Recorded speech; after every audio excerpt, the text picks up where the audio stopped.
Hi, everybody, and welcome to the next episode of the Rocky Mountain Myrex Short Takes on Suicide Prevention podcast.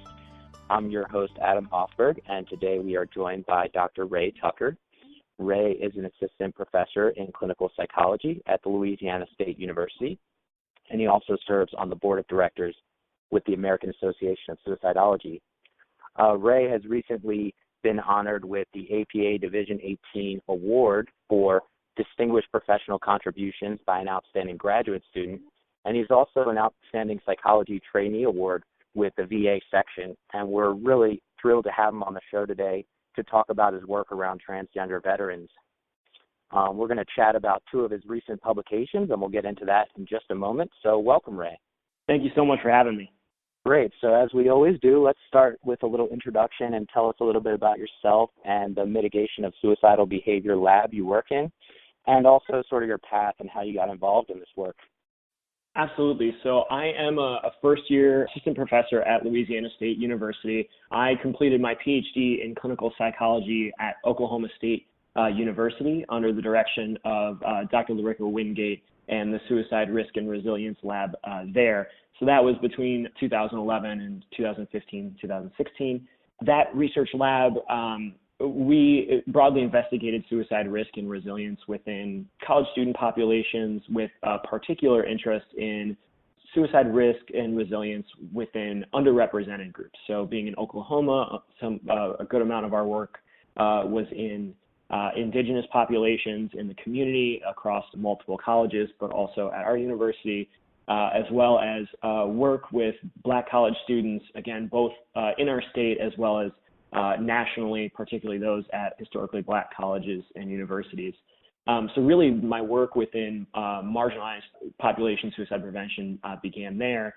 I was very lucky to complete my psychology internship at VA Puget Sound in Seattle, where I had a chance to work with Dr. Mark Rieger, who does pretty much anything suicide prevention related to veterans, does quite a bit of longitudinal work and sort of epidemiological work, understanding the prevalence of suicide in the veteran community, as well as brief interventions for reducing suicidal behavior. But I also got a chance to sort of tag team with Karen Laha-Vogt and Tracy Simpson while I was there, both who do health disparities work within veterans. So that can be in female veterans and LGBTQ veterans. And they had a small grant to sort of understand the relationship between suicide risk factors and resiliency factors and transgender veteran suicide, and collected some data on that prior to me entering for internships. So I got to work with them on the two publications that we're going to talk about later. So that all led me up to coming to Louisiana State University and beginning the Mitigation of Suicidal Behavior Laboratory, which continues our work in sort of the broader suicide risk and resilience literature, but with a real specific focus on marginalized populations. And a lot of this work in the last 2 years has been within transgender veterans.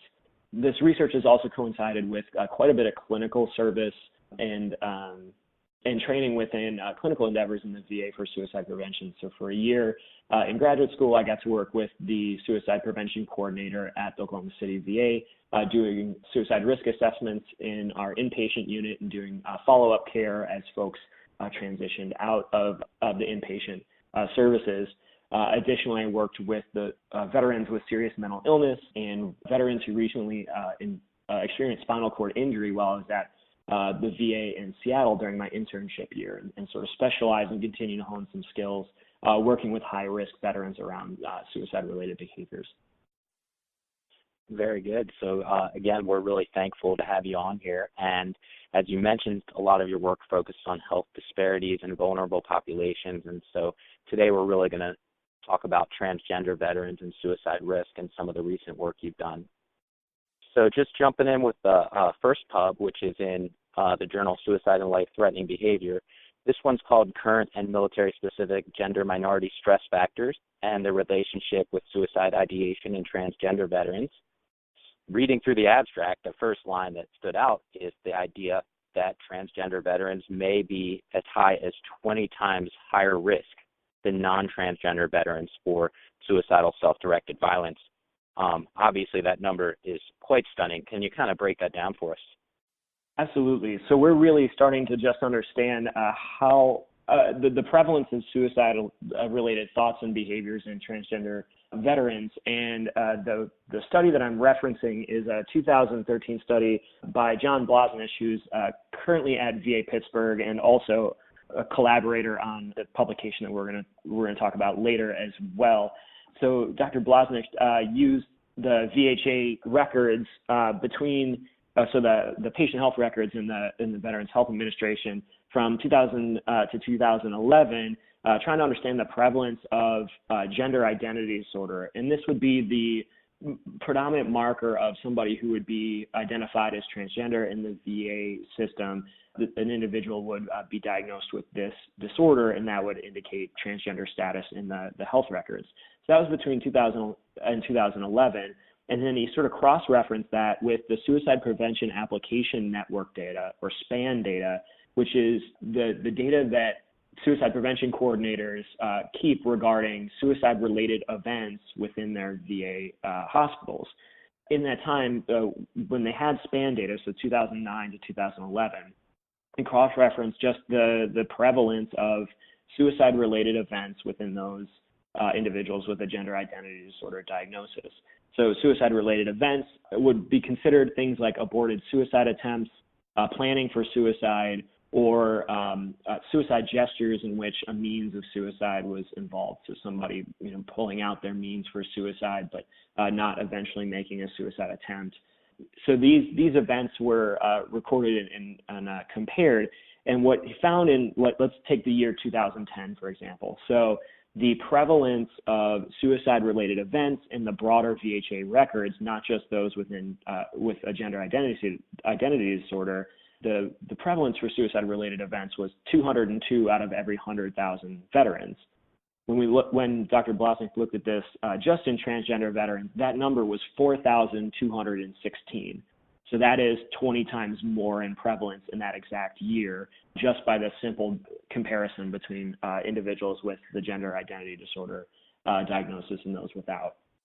Yeah, thanks for drawing attention to that study. And we did a podcast with Dr. Blaznish on some of his work, and encourage our listeners to check that one out for more details.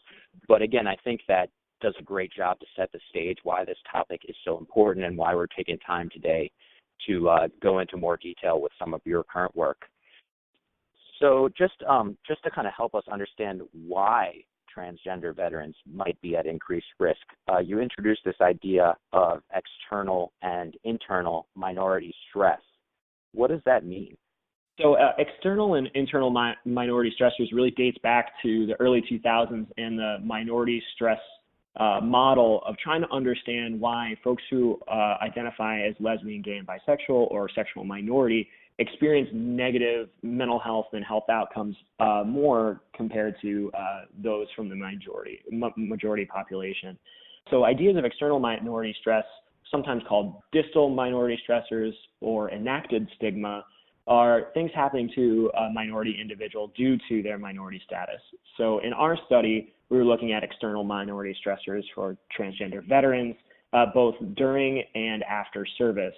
So ideas that we were looking at for during service were things like being investigated for one's gender expression, potentially to be discharged from service, or actually being isolated from others in a platoon due to gender expression. After service, these things would include things like being harassed or being laughed at in public, being shamed in public for gender expression. So again, these are things like discrimination and isolation that occurs to a minority individual due to their minority status. Internal minority stressors are sort of the internalized states that can potentially come with the experience of these external minority stressors. So something like feeling shame or wishing that an individual wasn't transgender, or like during service, we looked at ideas like, again, shame, transgender shame, or stigmatizing of somebody's self because they're transgender status, but also a vigilance and a need to conceal gender identity, to make sure that somebody's expression is not seen as transgender, this additional internalized focus that can be detrimental. We adopted the psychological mediation framework that believes that external minority stressors experienced, again, discrimination, isolation, results in increases in these internalized minority stressors, such as shame and trying to conceal one's identity. And it's that sort of pathway that then results in disparities in health outcomes. So in our study, we investigated the suicidal ideation both in the past 2 weeks and in the past year. Yeah, thanks for breaking that down for us. So, I'm kind of seeing that we have these external forces and then the internalization of how that stress might impact your health, your mental health, and your suicide-related outcomes. And I understand that you looked at this with was this with transgender troops and veterans, or what was this study with population-wise? Absolutely. So this was a study of just over 200 self-identified transgender veterans. So these were not active duty military. These were folks discharged from service. Very good. And what did you find in this study? So we found quite a bit of support for this psychological mediation framework, the idea that, like you said so well, these external forces sort of seem to relate to internalized negative feelings as a result of this stress, and that being related to mental health outcomes.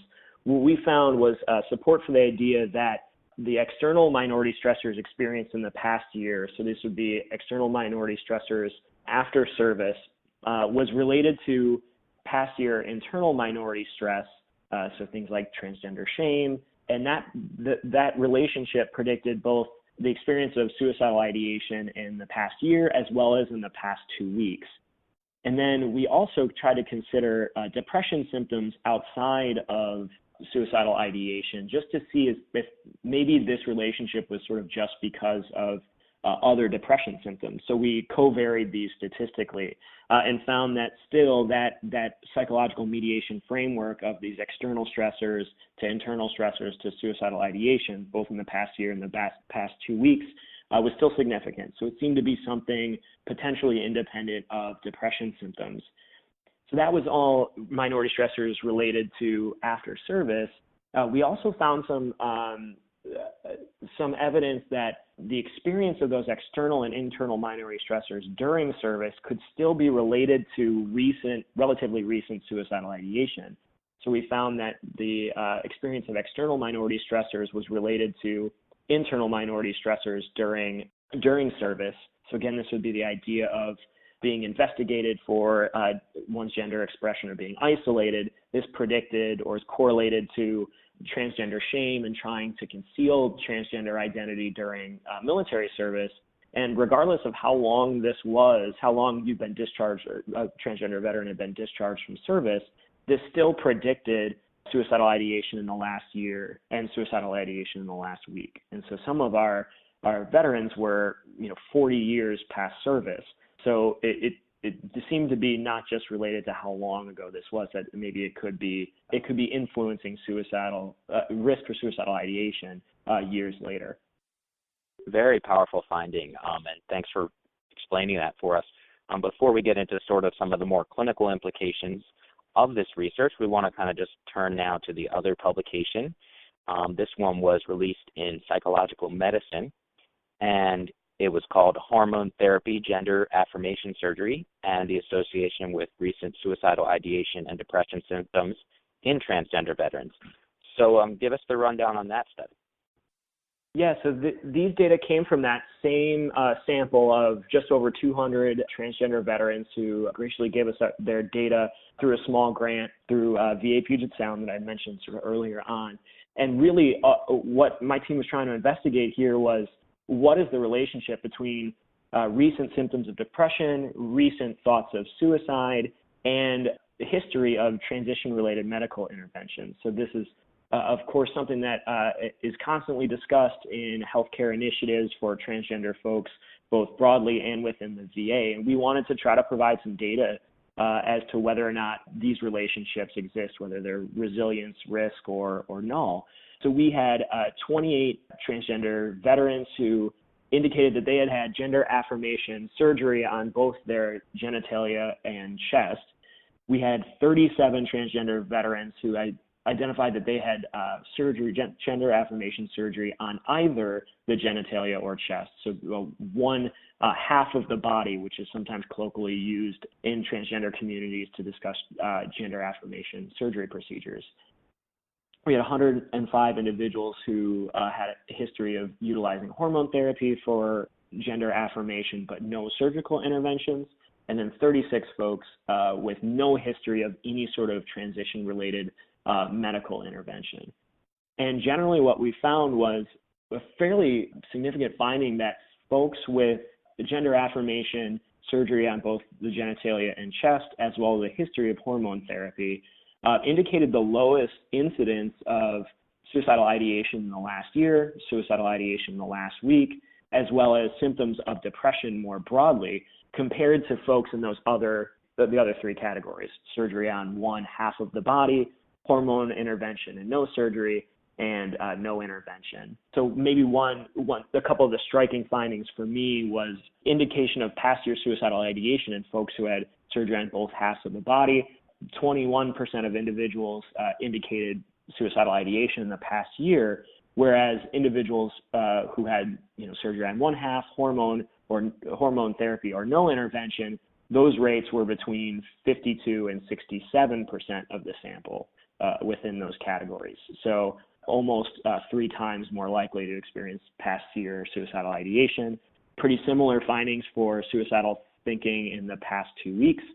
So again, the group that had surgery on both halves of the body, 3.6% indicated suicidal ideation in the past week, whereas folks with gender affirmation surgical procedures on one half, that number was 45. And then individuals with no intervention, that was 39%. So a pretty substantial decrease in these estimates of suicidal ideation in those who had surgery on both halves of the body. We also tried to understand as to whether or not part of the reason why this resilience to suicidal ideation was seen by transition-related medical intervention was potentially due to lower depression scores. And that's generally what we found, where folks, again, within the sort of more comprehensive surgical intervention category had less symptoms of depression in the last 2 weeks, and that was related to less suicidal ideation in the past 2 weeks as well. Very fascinating. And so just to kind of run that back by you, so it sounds like those who had gender affirmation surgery also experienced sort of less recent suicidal ideation and depression symptoms. And any explanation why that might be the case? Well, I think when we tie in some of the work from that previous study, we mentioned what we found in that external-internal minority stress paper was really our strongest correlate of suicidal ideation. That paper was this internalized feeling of shame about being transgender, about one's gender identity. We have some research to suggest when we added this into this paper, although it's not within this manuscript, we found that those transgender shame also decreased. So this part of the reason this might be is the sort of more comprehensive surgical interventions may be related to the least amount of these internalized negative states, such as shame, such as depression, gender dysphoria, these sorts of ideas. So it might reduce one of the more prominent correlates of suicidal ideation. And so that might be part of this reason here. We did also mention within our discussion that certainly it could be that some of just the healthiest folks that also had multiple surgeries were reporting in this study as well. So this is cross-sectional data, and we find it to be fairly promising about the potential for gender affirmation surgery to be a resilience factor to suicide, but still some work needs to be done to understand the longitudinal relationship, the causal relationship there. So thanks for breaking that down for us, and just kind of thinking about what we can take from this study, but also what are some limitations or areas that you would like to explore in the future to help us understand what this research all means for our transgender veterans? Absolutely. I think one of the main things that this study really can't give us an idea of is how many individuals actually desire or have medical relevance or need for certain transition-related medical interventions. So what we know from the broader transgender population, that not 100% of transgender and gender nonconforming adults desire gender affirmation surgery or multiple affirmation surgeries. So this was, although we think a pretty important study, it's pretty rudimentary. We're not really taking a nuanced approach of understanding, how many people that provided data that only had hormone intervention related to transition related medical intervention actually desired or would be interested in or even have access to gender affirmation surgical procedures. So I think there's a lot of nuance between these categories that wasn't captured by this study. Additionally, this sort of implies that gender identification is fairly static, or somebody identifies as transgender all the time or not. We're starting to understand the fluidity of gender identification, and so I think more needs to be done within this research of taking less of that sort of categorical approach that we did, both sort of lumping transgender folks in together, transgender adults, veterans in together, but taking more of a dimensional understanding of gender identity as it relates to suicidal behaviors and interest in and access to and historical use of gender affirmation interventions. Additionally, the study didn't have data on whether or not folks were receiving psychological counseling related to gender affirmation and understanding one's gender expression as well. So when I use the term comprehensive intervention to sort of represent that category of folks who had multiple surgeries, that terminology probably isn't accurate either, as we don't really know how many folks also were receiving or desired psychological care as it relates to gender affirmation. Just to understand the context of this research a little bit more, transgender veteran status has been kind of something that policies and healthcare services available have shifted over time. When was this data collected, and how does that might influence your results? Yeah, so all of these data were collected, I think, before the end of 2014, but certainly before the lifting of the transgender service ban, where folks were allowed to openly serve with a gender identity that's transgender or gender nonconforming without discharge from the military. So this was all prior to the lifting of that ban, and the vast majority of these data were also collected prior to the updated VHA directive about inclusive nature of care for transgender veterans, non-discriminatory care, although some of these data were collected while that VHA directive was updated between 2011 and 2013. So some of it were collected during that period, but all of it was collected prior to the lifting of the transgender ban. Very helpful, and of course we look forward to seeing more research come out in this area from you and your group. Just turning now to some of the more clinical implications, taking both these studies together, what can we make of this data and these results, and any advice for clinicians that they can kind of apply in their next session? Certainly. So we're hoping that these two studies together provide some more understanding about the increased rates of suicidal ideation and suicide attempts and general suicidal behavior in transgender adults. So continue to bring in some awareness of this concern, but also identify some of these unique factors that, in our training for suicide prevention, suicide risk assessment and management, we probably just didn't have exposure to. So the idea of something like integrating these unique minority stressors or the unique healthcare needs of a transgender or gender nonconforming veteran, we're hoping to provide some data on whether or not those unique factors relate to suicide, which between the two studies they seem to be important factors at some level, as well as provide clinicians with really hopefully great resources within the discussion section that they're not left without an understanding of how to integrate these, or at least some additional reading. So we cite the World Professional Association of Transgender Health Guidelines, or WPATH guidelines, as really great resources for understanding these unique healthcare needs in transgender folks, as well as sort of the best professional suggestions of how to work with gender affirmation care, being inclusive and being receptive and in providing is strong, culturally sound care to transgender individuals. So we hope that the manuscripts also have some of that information but provides enough awareness for clinicians to consider these, external prejudice and discrimination and how it could influence some of the internalized states that they may already be might be assessing, things like depression or self-hate, negative cognitions, these sorts of things. So hopefully it provides information on that, particularly because maybe our standard suicide risk assessments just won't have that information readily available. Excellent, and we'll certainly also give our listeners a link to the WPATH guidelines so they can take a closer look. So we really appreciate your time today, Ray, breaking all this down for us, and look forward to hearing more about your research as more comes out.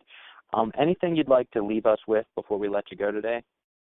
No, I don't think so. Thanks for taking the time to, disseminate some of this work, and I'd be happy to come back and chat again later. Yeah, we'd love to have you back again. So thanks for listening, folks. That'll be it for today's Short Takes on Suicide Prevention podcast. Join us next time for more interviews on important work in suicide prevention, mental health, and resilience. Take care.